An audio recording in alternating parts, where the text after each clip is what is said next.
Hello friends. आज मैं आप सबके सामने एक नई कहानी के साथ आई हूँ जिसका शीर्षक है थप्पड़।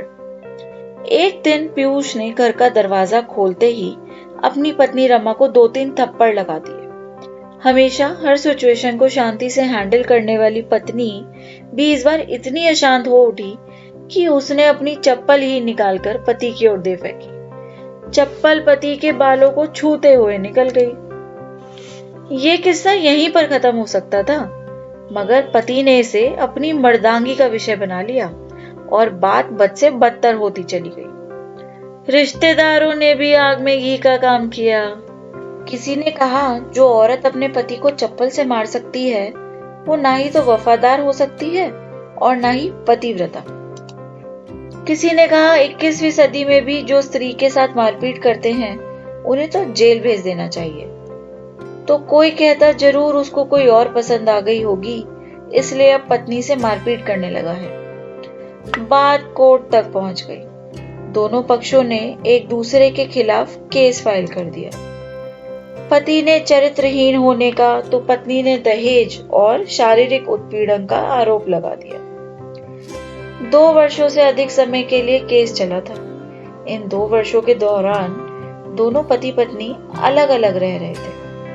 इन सब में इनकी 4 साल की बेटी पिस रही थी। इन 2 वर्षों के दौरान दोनों के समर्थकों की संख्या कम हो गई थी। पहले जहां दोनों पक्षों में समर्थकों का समूह होता था, अब गिने चुने लोग रह गए थे। पति और पत्नी दोनों की आर्थिक स्थिति भी इस समय के दौरान नीचे गिर चुकी थी। जिन्हें वो अपना शुभ चिंतक समझ रहे थे, पैसों की बात आते ही उन्होंने भी अपना पल्ला झाड़ लिया था। अगर कोई देने को राजी भी हुआ तो मोटे ब्याज की शर्त पर। आखिरकार वही हुआ जो सब चाहते थे, डिवोर्स। हर कोई खुश था, दोनों पक्षों के रिश्तेदार, उनके माता पिता और दोनों के वकील। लेकिन 5 साल की सुखद शादी और एक सुंदर बेटी होने के बाद मिले इस डिवोर्स से पत्नी मूक थी और पति शांत। पति पत्नी एक दूसरे के सामने मेज पर बैठे। पत्नी ने पति से कहा, अब तो खुश होंगे ना, तुम्हारे मन की जो हुई है मुबारक हो। तुम भी तो आज जीत गई हो। मुझसे तलाक तो तुम्हें भी मिल गया ना, कॉन्ग्रेचुलेशंस टू यू टू।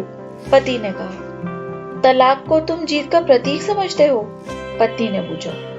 पति चुप रहा। थोड़ी देर की शांति के बाद पति ने कहा, मुझे तुम्हें 5 लाख रुपए देने हैं और हर महीने 8,000 रुपए देने का आदेश है। अभी मेरे पास पैसे नहीं हैं, इसलिए हमारा नहीं मतलब मेरा जो सिटी में फ्लैट है उसे तुम्हारे नाम कर देता हूँ। पत्नी बोली, लेकिन उस फ्लैट की कीमत तो 18 लाख की है ना। हाँ, लेकिन हमारी बेटी तुम्हारे साथ है और आगे जाके उसके खर्चे भी बढ़ेंगे, तुम्हें थोड़ी आसानी होगी। पति ने कहा, नहीं, मुझे सिर्फ 5 लाख ही देना और तुम हर महीने 8,000 तो देने ही वाले हो, मैं मैनेज कर लूंगी। अगर 5 लाख नहीं है तब भी कोई बात नहीं, पत्नी बोली। दोनों फिर से शांत हो गए। पति सोचने लगा, कितनी भोली और समझदार है ये औरत, जो कुछ समय पहले तक मेरी पत्नी थी और अब अनजान। ये वही है जो कम से कम खर्चे में घर चलाती और पैसे बचाकर मेरे जन्मदिन और बर्थडे पर हमेशा मेरे लिए नए कपड़े खरीद लाती। मेरी हिम्मती मारी गई थी। मैं ही अपनी झूठी मर्दांगी के चक्कर में इतनी बड़ी गलती कर बैठा। पत्नी के दिमाग में भी उथल पुथल चल रही थी। अभी भी वैसा का वैसा ही है। पहले भी खुद से ज्यादा हमारे बारे में सोचता था और अब भी वही कर रहा है। पता नहीं कौन सी मनूस घड़ी में झगड़ा कर बैठी। पति ने मौन तोड़ते हुए पूछा, अब तुम्हारे कमर का दर्द कैसा है? ज्यादा तकलीफ तो नहीं होती? पत्नी हल्का सा मुस्कुराई और बोली, अभी भी होता है। वो तो होगा ही, तुम योगा या कसरत भी तो नहीं करती हो। अब किसी गायनेकोलॉजिस्ट को जरूर दिखा देना। पति ने कहा, तुम बताओ तुम्हारा अस्थमा कैसा है अब? क्या अब भी दौरे पड़ते हैं? पत्नी ने पूछा। हाँ, पड़ते हैं, पहले से ज्यादा, क्योंकि अक्सर इनहेलर भूल जाया करता हूँ, याद दिलाने के लिए तुम जो नहीं हो। पति बोला। पत्नी के आंखों में आंसू आ गए। वो बोली, तुम्हें मेरे चरित्र पर सवाल नहीं उठाने चाहिए थे, तो ये परिस्थिति आती ही नहीं। हाँ, मैं जानता हूँ, तुम बहुत अच्छी हो। मुझसे गलती हो गई, बहुत बड़ी गलती। मैं लोगों के बहकावे में आ गया था। तुमने भी तो मुझ पर दहेज का इल्जाम लगाया था, गलत था, और इस बात का मुझे भी पछतावा हुआ। पत्नी ने कहा। पति कुछ कहना चाह रहा था, लेकिन हिचकिचा रहा था। पत्नी ने पूछा, कुछ कहना चाहते हो? वो बोला, क्या सब पहले जैसा नहीं हो सकता? क्या मतलब? पत्नी बोली, मतलब कि हम फिर से पहले की तरह पति पत्नी बनकर, सच्चे दोस्त बनकर नहीं रह सकते।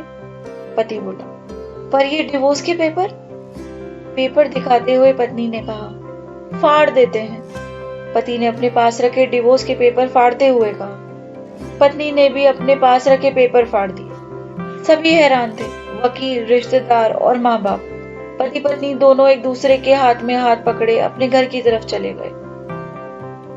दोस्तों, प्यार और झगड़ा तो एक सिक्के के दो पहलुओं की तरह हैं। दोनों को स्वीकार करना होगा, तभी ये पवित्र रिश्ता उसकी मंजिल तक पहुंच पाएगा। आशा करती हूँ कि आपको ये कहानी अच्छी लगी होगी। मेरे चैनल वर्णन को सब्सक्राइब करना ना भूलिएगा। फिर मिलती हूँ जल्दी एक नई कहानी के साथ। धन्यवाद।